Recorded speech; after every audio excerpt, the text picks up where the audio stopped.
안녕하세요, 여러분. 그냥 틀어놓는 라디오의 진행자 틀라지기입니다. 오늘도 저희 그틀라를 찾아주셔서 감사합니다. 구독과 좋아요 부탁드릴게요. 여러분, 세상에서 가장 아늑해야 할 집이 숨조차 쉴 수 없는 감옥이 된다면 어떨까요? 피 한 방울 섞이지 않은 사람들이 새 가족이라는 이름으로 한 지붕 아래 묶였을 때 그 안에서 소리 없이 흐르는 약자의 눈물은 참 잔인하게도 외면당하기 일쑤입니다. 오늘 사연의 주인공 연정의 유년 시절이 바로 그랬습니다. 6살이라는 어린 나이에 엄마를 암으로 여의고 10살이 되던 해에 새엄마와 4살 많은 언니 희수를 맞이하게 된 연정. 동생이라는 이유로, 친엄마가 없다는 이유로 모든 것을 빼앗기고 숨죽여 울어야 했던 한 소녀의 처절한 날들. 겉으로는 한없이 평화로워 보이는 가족이 감추고 있는 추악한 민낯과 그 안에서 펼쳐지는 서러운 차별의 기록. 착하기만 했던 연정이 심하게 기울어진 운동장에서 과연 살아남을 수 있을지 함께 이야기 속으로 들어가 보시죠. 연정의 세계가 무너진 건 고작 6살 때였습니다. 독한 항암 치료로 머리카락이 다 빠진 엄마는 침대에 누워 연정의 작은 손을 꼭 잡았습니다. 우리 연정이 엄마 없어도 착한 딸 돼야 해. 아빠 말씀 잘 듣고 엄마가 우리 연정이 하늘에서도 꼭 지켜줄 거야. 그것이 엄마의 마지막 유언이었습니다.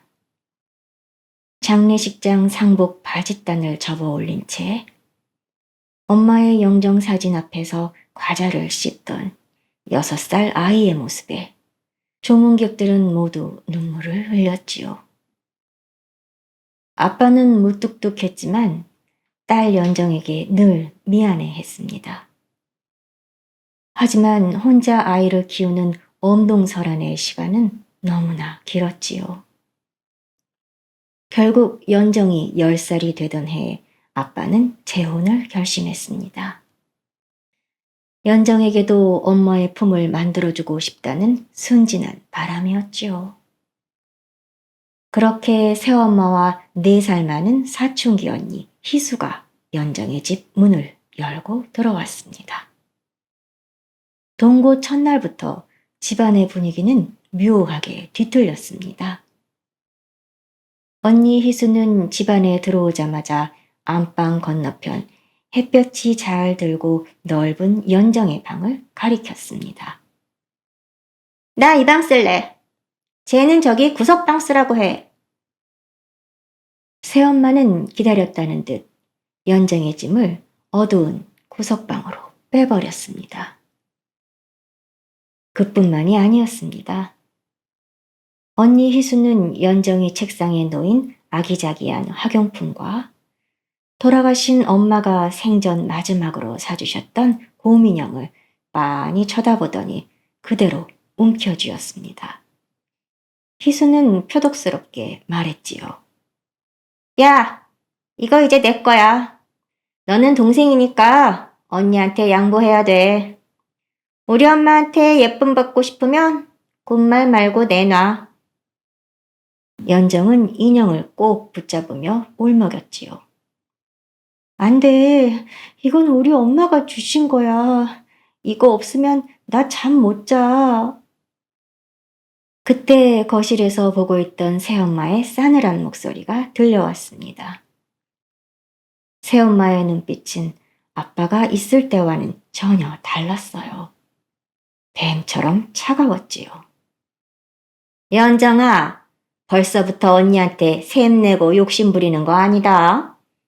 네 아빠가 알면 참 속상해 하실 거야. 엄마 없이 자란 티난다고 말이야. 착한 동생 돼야지. 아빠가 늦게 돌아오는 날이면 식탁은 잔인해졌습니다. 새엄마는 희수의 밥 위에만 노릇노릇하게 구운 갈치와 부들부들한 소갈비찜을 얹어주었고, 연정이 앞에는 씌어버린 김치와 먹다 남은 된장찌개 뚝배기만 툭 내려놓았습니다. 희수가 새 옷을 3벌, 4벌 살 때에도 연정은 희수가 입다 버린 목 늘어진 티셔츠만 입어야 했지요. 어느 날 저녁, 언니 희수가 연정의 일기장을 훔쳐 읽고 깔깔깔 웃으며 놀렸지요.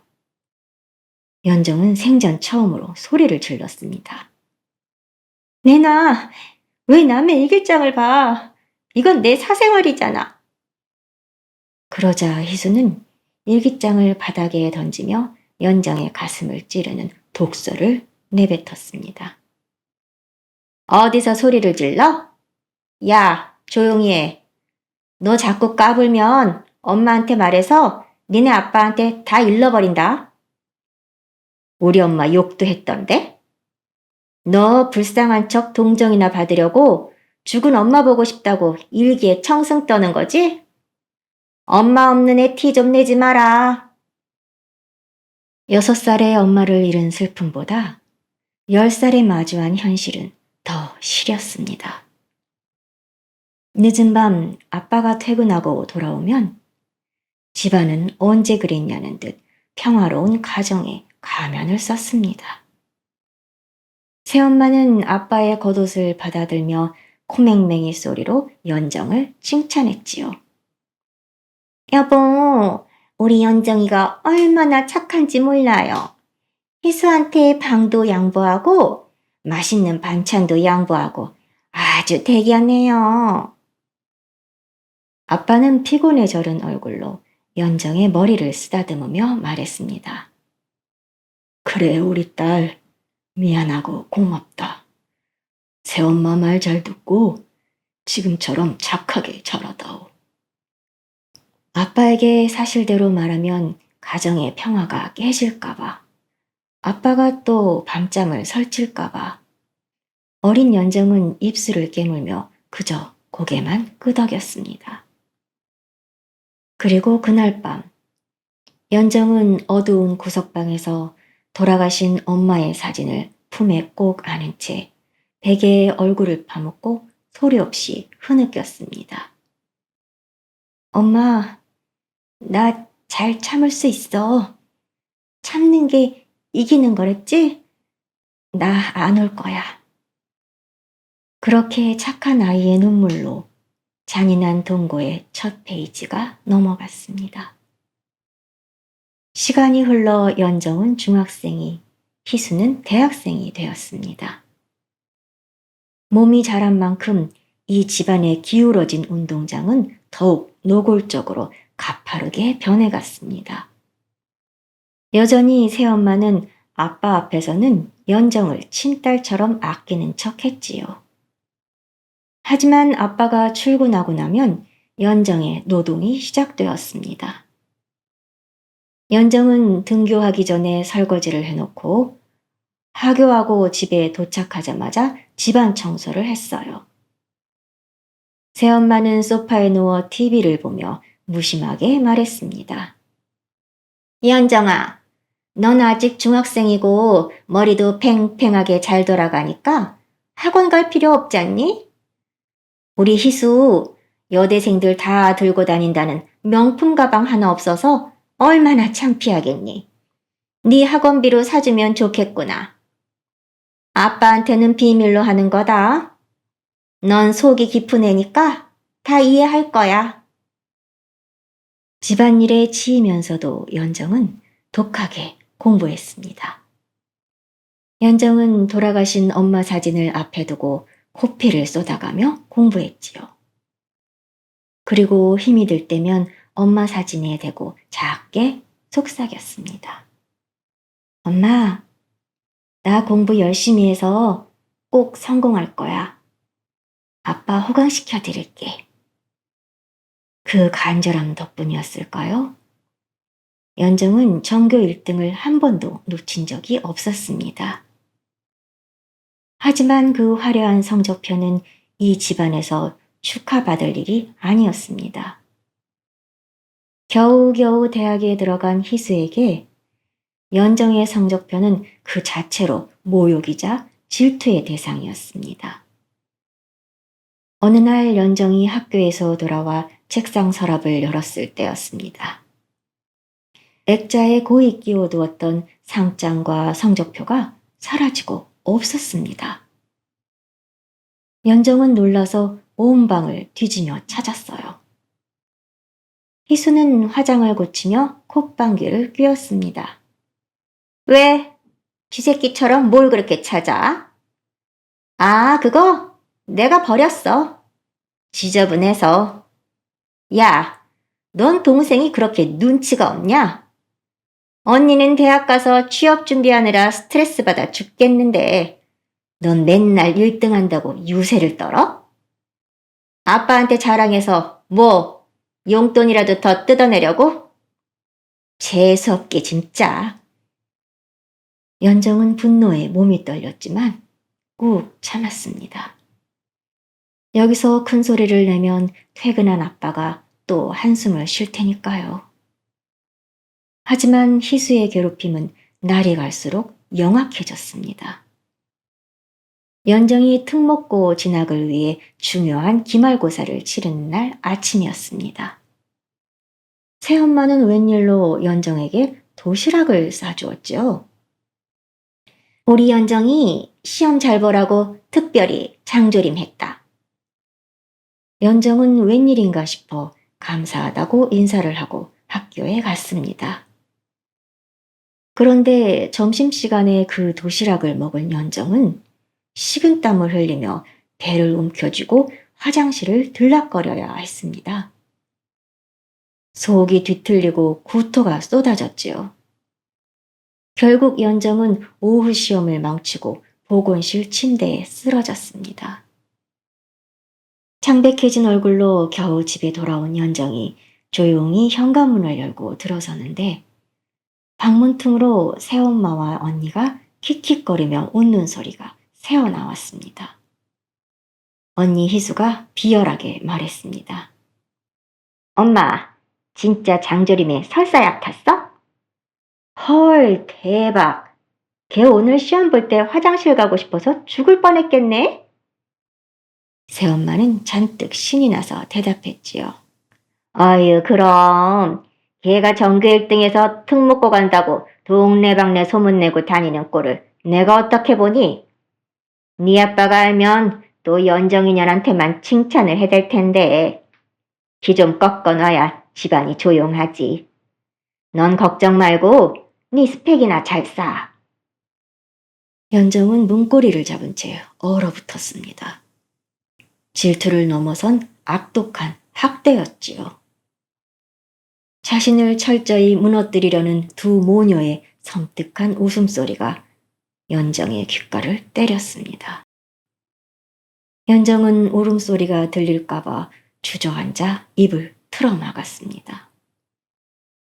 그날 밤 퇴근한 아빠는 창백해진 연정의 얼굴을 보고 깜짝 놀라 물었습니다. 연정아, 안색이 왜 그러니? 시험은 잘 봤어?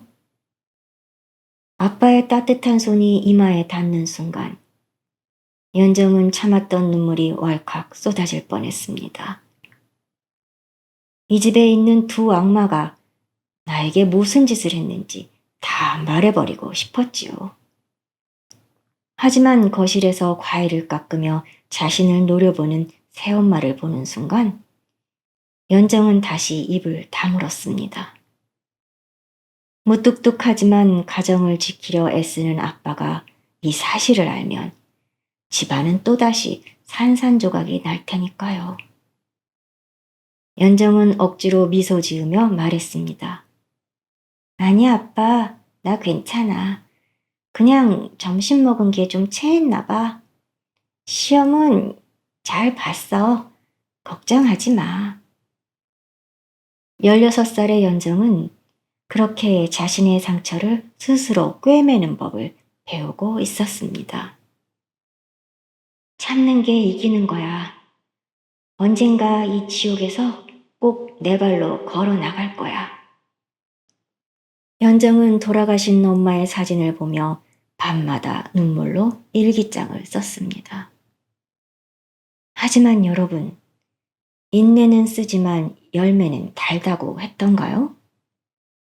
과연 이 집안에 연정이 맺을 열매가 남아있기는 한 걸까요?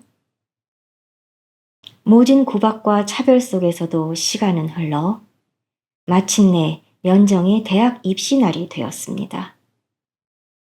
연정은 지독한 환경 속에서도 이를 악물고 버틴 끝에 당당히 대한민국 최고의 명문대 합격 통지서를 받아들었습니다. 합격을 확인한 날 연정은 돌아가신 엄마 사진을 품에 안고 엉엉 울었습니다. 엄마, 나 드디어 해냈어. 이제 대학 졸업해서 번듯하게 취업하면 우리 아빠 고생 안 하시게 내가 모실 수 있어. 하지만 연정의 이 소박하고 눈물겨운 꿈은 집안의 두 악마들이 절대 용납할 수 없는 눈엣 가시였습니다. 당시 대학을 간신히 졸업하고 백수 생활을 하던 희수는 연정의 명문대 합격 소식에 방문을 부서져라 닫고 들어가 시위를 했습니다. 새엄마 역시 눈을 뒤집으며 아빠를 들볶기 시작했지요. 동생이 언니보다 잘나면 집안 망신인 거 몰라요? 희수는 기가 죽어서 취업도 못하고 저러고 있는데 연정이만 홀랑 명문대 보내겠다고요? 안 돼요. 희수 유학 자금으로 돌려요. 하지만 아빠는 그 말도 안 되는 고집을 절대로 받아들이지 않았어요. 결국 새엄마와 언니 희수는 천인공노할 짓을 저질렀습니다. 아빠가 연정이 대학 등록금으로 저축해둔 비상금 통장과 인감 도장을 몰래 훔쳐낸 것이지요. 은행으로 달려가 돈을 전액 인출한 새엄마는 그 돈을 고스란히 희수의 미국 유학비 송금 영수증으로 바꿔왔습니다. 등록금 마감일, 빈 통장을 붙들고 오열하는 연정이 앞에 희수가 새로 산 명품 캐리어를 끌고 나타났습니다. 그리고 큰 소리로 웃으며 연정의 가슴을 후벼 팠지요. 야, 네가 명문대 나와서 뭐하냐? 어차피 이 집의 주인공은 나야. 네 등록금으로 끄는 미국행 비행기표 아주 좋은 자리라더라. 비즈니스 덕이라던데? 넌 그냥 평생 여기 처박혀서 네 아빠 시중이나 들면서 살아. 그게 네 꿈이잖아. 유학을 떠나기 직전 희수는 한 번 더 연정을 짓밟았습니다. 연정에게는 고등학교 시절부터 남몰래 짝사랑하던 선배가 있었습니다. 연정이 힘들 때마다 따뜻한 위로를 건네주던 연정의 첫사랑이었지요. 희수는 연정의 일기장을 훔쳐 읽고 그 사실을 진작에 알았어요. 그리고 유학 가기 전 오직 연정의 자존감을 박살내겠다는 일념으로 그 선배에게 의도적으로 접근했습니다. 희수는 자신이 재혼 가정에서 자라 상처가 많은 가련한 딸인 척하면서 뒤로는 연정에 대한 입에 담지 못할 악성 루머를 퍼뜨렸습니다. 내 동생 연정이는 어릴 때 친엄마가 돌아가셔서 그런지 도벽이 있어. 그리고 나에게 친엄마가 살아계시다는 이유로 나를 샘내고 괴롭혀. 라는 거짓말로 선배와 연정의 사이를 이간질했어요. 어느 날 저녁 연정은 집 앞 골목길에서 충격적인 장면을 목격했습니다. 그토록 믿었던 선배가 희수의 허리를 감싸 안으며 다정하게 입을 맞추고 있었던 겁니다. 연정을 발견한 희수는 선배의 품에 안긴 채 어둠 속에서 연정을 향해 야비하게 웃어 보였지요. 인생의 유일한 빛이었던 첫사랑마저 잔인하게 도둑맞자 연정은 영혼이 통째로 뜯겨나가는 고통에 몸부림쳤습니다. 연정이 등록금도 내지 못하고 첫사랑까지 빼앗겨 방 안에서 시름시름 앓다 쓰러지자 뒤늦게 모든 전말을 알게 된 아빠는 머리 끝까지 치밀어 오르는 분노를 참지 못했습니다. 아빠는 새엄마를 붙들고 당장 훔쳐간 돈을 내놓으라며 고함을 질렀지요. 하지만 적반하장도 유분수지 새엄마는 오히려 아빠의 뺨을 때리며 소리를 질렀습니다. 당신 죽은 마누라 딸 여태 키워줬는데 내 딸 유학 보내는 게 그렇게 아까워? 연정 인연이 배은 망덕한 게 지 아빠 닮은 거였구만. 그 충격과 억울함 때문이었을까요? 아빠는 그 자리에서 뇌출혈로 쓰러지고 말았습니다. 병원 응급실로 실려간 아빠는 겨우 목숨은 건졌지만 아내와 의붓딸의 잔인함에 충격을 받아 몸 절반이 마비된 채 자리에 눕고 말았습니다. 희수는 아빠가 쓰러지든 말든 연정의 등록금으로 만든 달러 뭉치를 들고 호련히 미국으로 유학을 떠나버렸습니다. 공항으로 향하는 희수의 뒷모습을 보며 연정은 무너져가는 가정을 일으키기 위해 자신의 청춘을 통째로 갈아넣기 시작했습니다. 대학 진학의 꿈은 무기한 연기되었지요. 연정은 낮에는 병원에서 아빠의 간병을 했고 밤에는 차가운 새벽바람을 맞으며 야간 편의점 알바와 식당 청소 알바를 했습니다. 손끝이 갈라져 피가 나고 다리가 코끼리처럼 부어올라도 연정은 쉴 수가 없었습니다. 아빠의 약값을 대야 했으니까요. 새벽 3시, 연정은 텅 빈 식당 주방 바닥을 닦으며 중얼거렸습니다. 엄마, 나 안 무너져. 우리 아빠 저렇게 만든 저 사람들 내가 똑똑히 기억할 거야. 나 절대로 안 죽어. 어떻게든 살아남아서 우리 아빠 다시 일어서게 해드릴 거야. 비오듯 쏟아지는 땀을 연신 닦으며 식당을 청소하는 20살의 연정. 가정을 지키기 위해 밤을 새워 일하는 천사 같은 연정의 등 뒤로 거실에서 혼자 에어컨을 켜고 호의호식하는 새엄마의 악마 같은 웃음소리가 겹쳐 흘렀습니다. 가장 순수해야 할 20살의 청춘을 고된 노동과 배신감으로 채워야 했던 연정의 삶. 과연 하늘은 이 착한 아이의 눈물을 언제까지 외면하려는 걸까요? 인생사 세용지 마요 심은 대로 거둔다는 말이 있지요. 세월이 흐르고 흘러 무려 20년이 지났습니다. 20살에 가련한 소녀였던 연정은 어느덧 40살의 기품 있는 여성이 되었어요. 의기양양하게 미국으로 날아갔던 희수는 44살의 초라한 패배자가 되어 있었습니다. 그 긴 세월 동안 참 많은 것이 변했습니다. 연정의 눈물겨운 간병에도 불구하고 아빠는 끝내 눈을 감으셨지요. 아빠가 떠나시던 날 연정은 아빠의 마비된 손을 잡고 약속했습니다. 아빠, 하늘나라에선 아프지 마. 내가 아빠 목까지 당당하게 잘 살게. 그 약속을 지키기 위해 연정은 밤낮으로 열심히 일해서 제법 자리를 잡았습니다. 그렇게 27살이 되던 해 연정은 자수성가한 멋진 사업가 남편을 만나 마침내 평온하고 풍요로운 삶을 꾸리게 되었습니다. 반면 연정의 피눈물로 유학을 떠났던 희수의 삶은 어땠을까요? 미국에서 공부는 뒷전인 채 사치와 향락에 빠져 살던 희수는 귀국 후 배경 좋은 집안의 남자와 화려한 결혼식을 올렸습니다. 하지만 재벌은 개 못 준다고 했지요.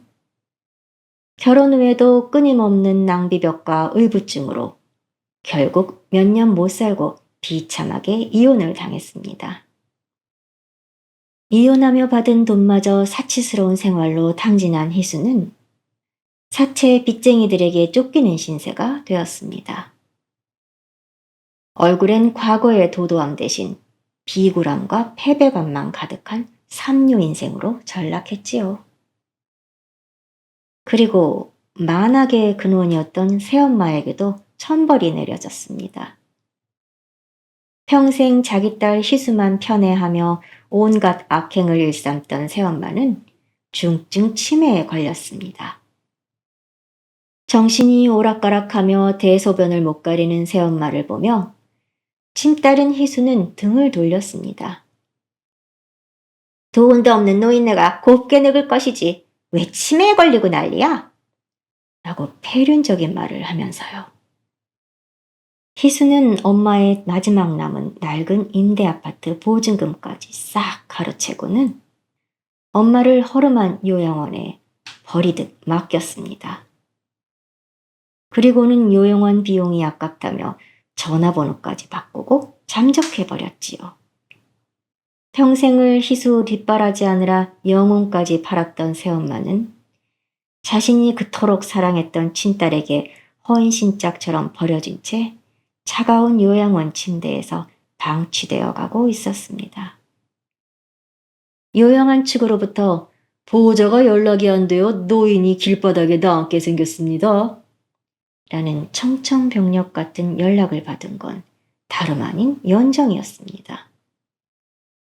남편과 함께 고급 승용차를 타고 요양원에 도착한 연정은 자신의 눈을 의심했습니다.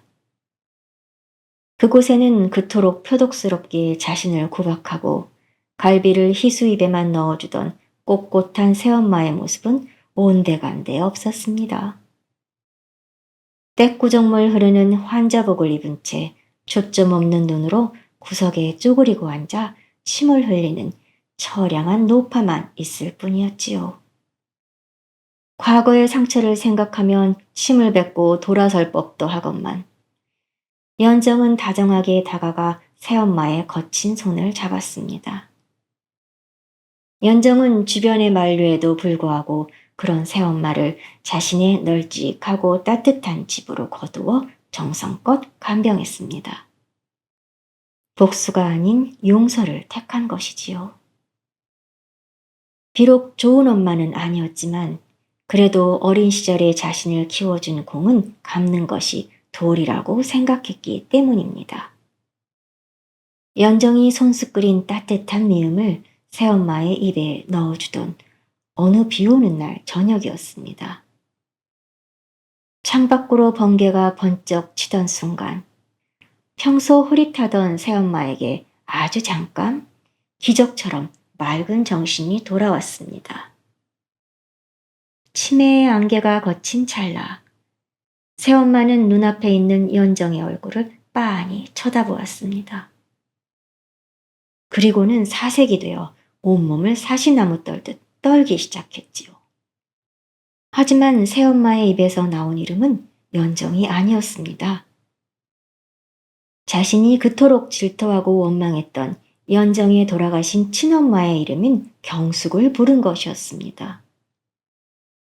새엄마는 재혼한 남편이 계속해서 사별한 아내를 그리워하는 것을 보며 분노를 키워왔던 것이었지요. 새엄마는 연정의 치맛자락을 붙잡고 바닥으로 고꾸라지며 오열했습니다. 경수가 너구나. 네가 나 벌 주려고 저승에서 온 거지? 남편이고 네 딸이고 네 사진만 붙잡고 사는데 내가 네 얼굴을 어떻게 잊어? 경수가, 내가 잘못했다. 내가 눈이 멀어서 내 딸 희수만 자식인 줄 알고 네가 두고 간 불쌍한 연정이를 그 어린 것을 내가 지옥 속에서 살게 했어. 성적표를 찍고 도시락에 약을 타고 그 여우 같은 희수년 유학 보낸다고 연정이 청춘을 다 짓밟았어. 경수가 나 좀 살려줘. 내가 지옥에 갈 것 같아. 치매 노인의 입에서 터져나온 자백과 사죄. 연정은 자신의 치맛자락을 붙잡고 방바닥에 머리를 찌우며 피눈물을 흘리는 새엄마를 내려다 보았습니다. 가슴 깊은 곳에 웅크리고 있던 서러움과 억울함이 새엄마의 처절한 통곡 소리와 함께 씻겨 내려가는 기분이었습니다. 이것이 바로 하늘이 내린 인과응보의 결말이었을까요? 자신이 지극정성으로 키워낸 친딸에게는 처참히 버림받고 평생 구박했던 의붓딸의 보살핌 아래에서 비로소 죄를 고백하는 새엄마의 모습. 연정은 울부짖는 새엄마를 가만히 일으켜 세우며 마음속으로 조용히 말했습니다. 엄마, 보고 있지? 이제 내 아픔이 다 녹아내리는 것 같아. 인생의 카르마는 참으로 무섭고도 정교합니다. 연정은 치매에 걸려 피눈물을 흘리는 새엄마를 거두어 지극정성으로 보살폈고 평생 구멍이 뚫린 듯한 연정의 가슴에 겨우 온기가 채워지는 듯 했습니다. 하지만 악마는 쉽게 물러서지 않는 법이지요. 사채 빚쟁이들에게 쫓겨 막다른 골목에 다다른 희수는 엄마가 연정이가 사는 대저택에 들어가 호의호식하고 있다는 소문을 듣게 되었습니다. 돈 냄새를 맡은 하이에나처럼 희수는 시뻘겋게 충혈된 눈을 하고 연정의 집으로 향했습니다. 쾅쾅쾅. 정적을 깨고 현관문을 부술 듯이 두드리는 거친 소음이 거실을 뒤흔들었습니다. 문이 열리자마자 들이닥친 희수의 몰골은 처참하기 그지없었지요. 이혼과 사치로 몰락해 악만 남은 희수는 지독한 술 냄새를 풍기며 거실로 난입해 비명을 지르기 시작했습니다. 야, 연정이냐나. 너 우리 엄마 어디다 숨겼어? 감히 남의 엄마를 납치해? 당장 내 엄마 내놔. 그리고 우리 엄마가 꽁쳐둔 돈 네가 빼돌린 거지? 아니면 너 같은 애가 무슨 돈이 있는데? 내가 엄마 데리고 갈 거니까 부양비라도 내놔, 이 도둑년아. 여러분, 사람의 탈을 쓰고 어쩜 이럴 수 있나요? 자기가 돈 아깝다고 요양원에 버려놓고 전화번호까지 바꾸며 연락을 끊었던 엄마입니다.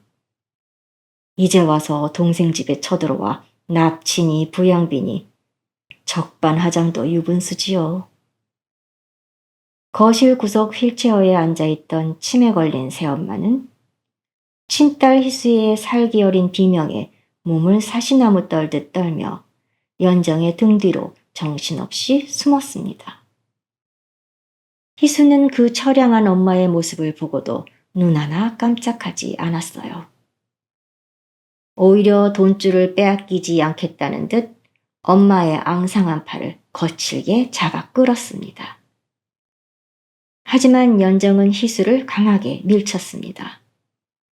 연정은 더 이상 희수의 독설 앞에 눈물 흘리며 두려움에 떨던 10살짜리 어린아이가 아니었지요.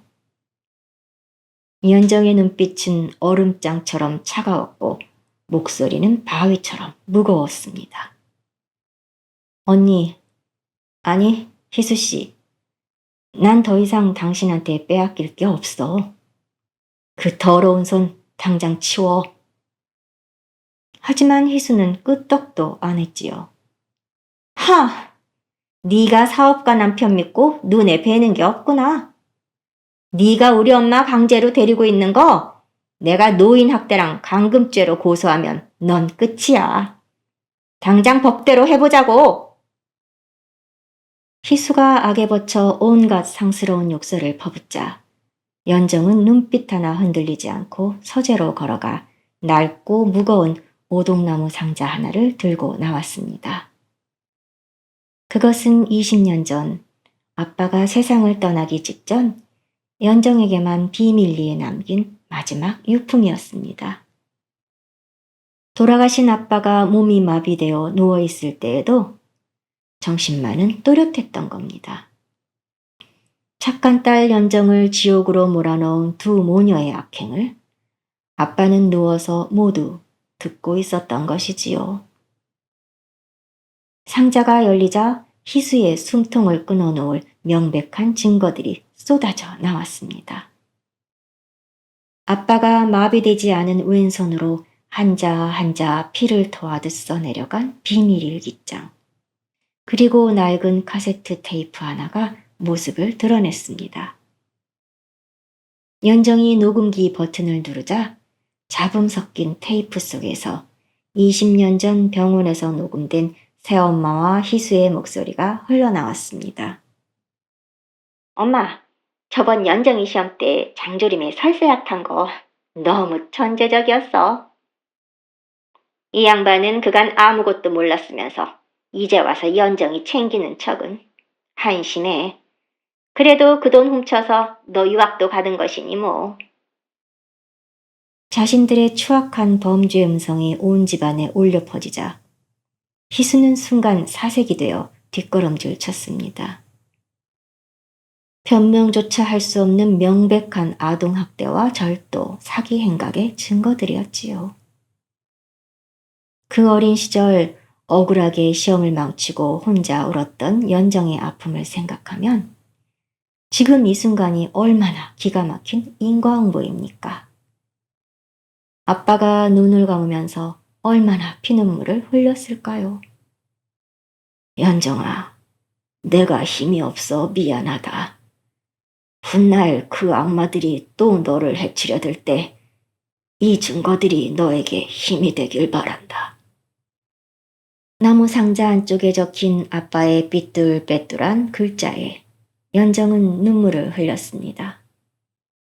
아빠의 눈물겨운 사랑이 오늘 드디어 비수가 되어 악녀의 심장에 꽂힌 것입니다.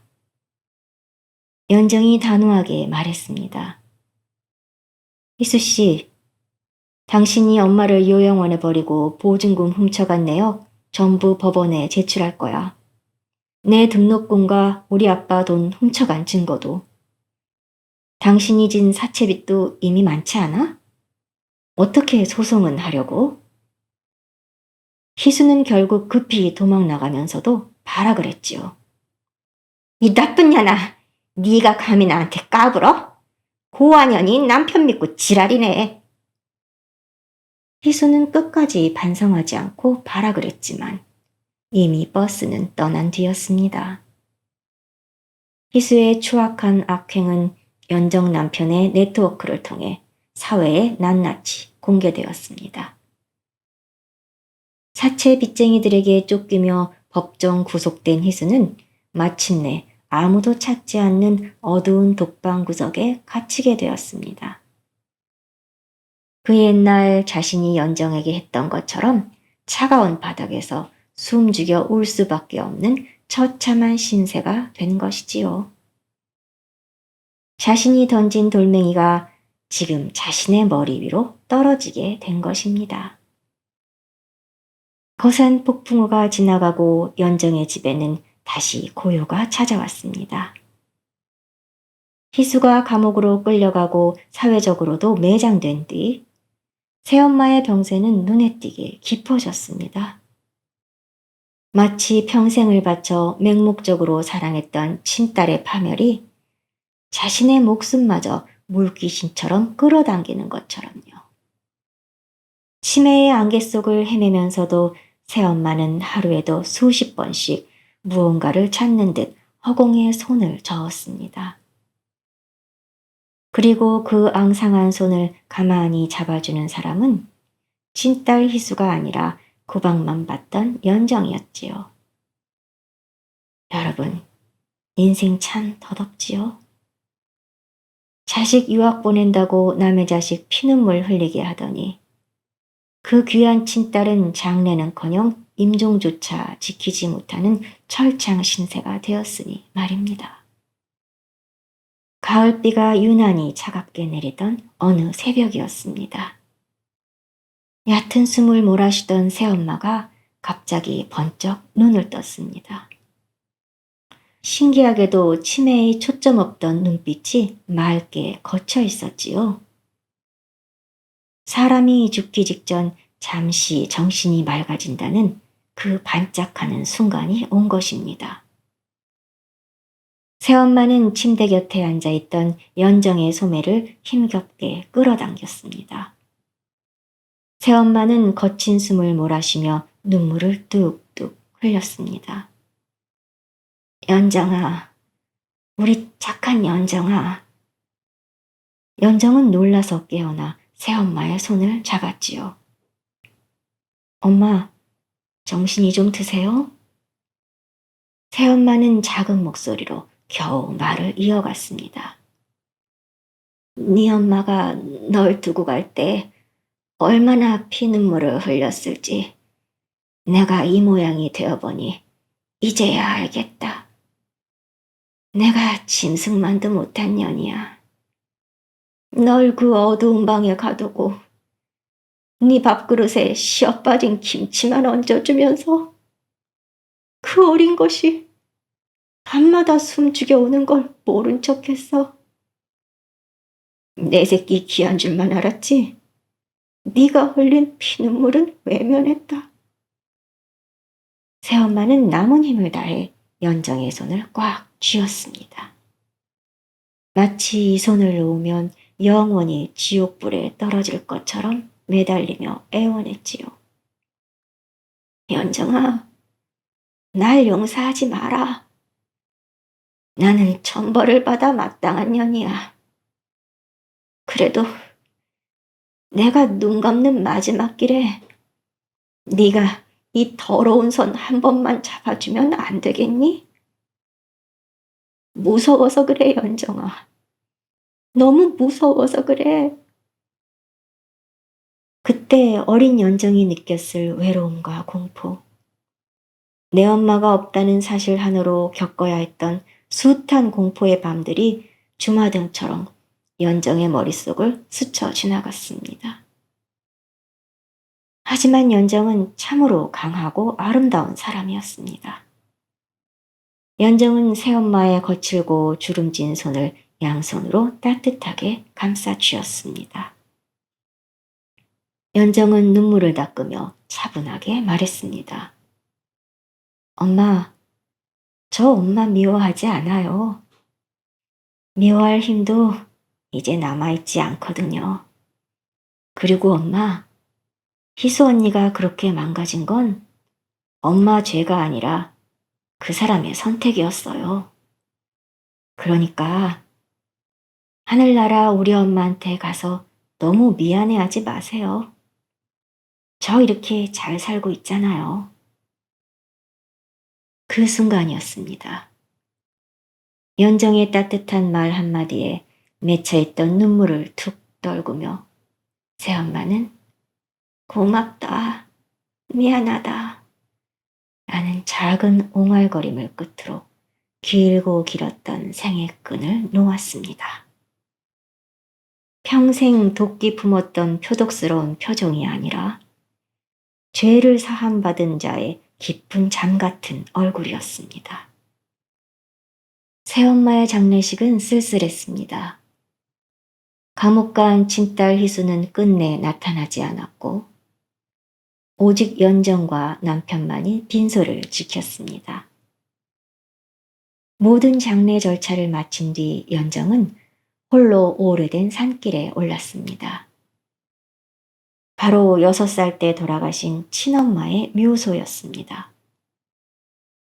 들꽃 한 다발을 내려놓으며 연정은 무릎을 꿇었습니다. 과거처럼 억울해서 우는 작은 소녀가 아니었습니다. 엄마, 나왔어. 참 오랜 시간이 걸렸네. 아빠도 그 사람도 다 떠나고 나니까 알겠어. 나는 참는 게 이기는 거라고 이를 악물고 살았는데 결국 이기는 건 복수가 아니라 내 삶의 주인이 되는 거더라. 연정은 비로소 깊은 숨을 내쉬었습니다. 가슴을 무겁게 짓누르던 원망도, 과거의 슬픔도 바람을 타고 훌훌 날아가는 듯 했습니다. 진정한 복수란 나를 아프게 한 사람을 벌주는 것이 아니라 그 사람의 그늘에서 벗어나 온전히 행복해지는 것이 아닐까요? 인과응보 사필귀정. 세상은 참 야속하고 무정한 듯 싶다가도 결국엔 제자리를 찾아가게 마련인가 봅니다. 6살 조그만 꼬마 시절에 엄마를 잃고 숨지겨 울던 그 가련했던 아이는 모진 세월을 오직 인내와 희생으로 버텨 마침내 온전한 자기 삶의 주인이 되었습니다. 친엄마의 묘소 앞에서 복수는 미움을 털어내고 내가 행복해지는 것이라며 깊은 숨을 내쉬던 연정의 뒷모습을 보며 가슴 한구석이 아려오면서도 위로를 받게 됩니다. 어쩌면 오늘 이 방송을 듣고 계신 청취자 여러분 중에도 내 자식을 위해, 내 가정을 위해 억울하고 서러운 일 꾹꾹 눌러가며 밤잠 설치시는 분들이 계실지 모르겠어요. 그 모진 세월을 버텨내신 여러분께 제 마음을 담아 이 말씀을 전하고 싶습니다. 그동안 정말 고생 많으셨습니다. 지나간 상처와 원망은 이제 바람에 훌훌 날려보내고 남은 인생은 오롯이 당신만을 위해 살아가세요.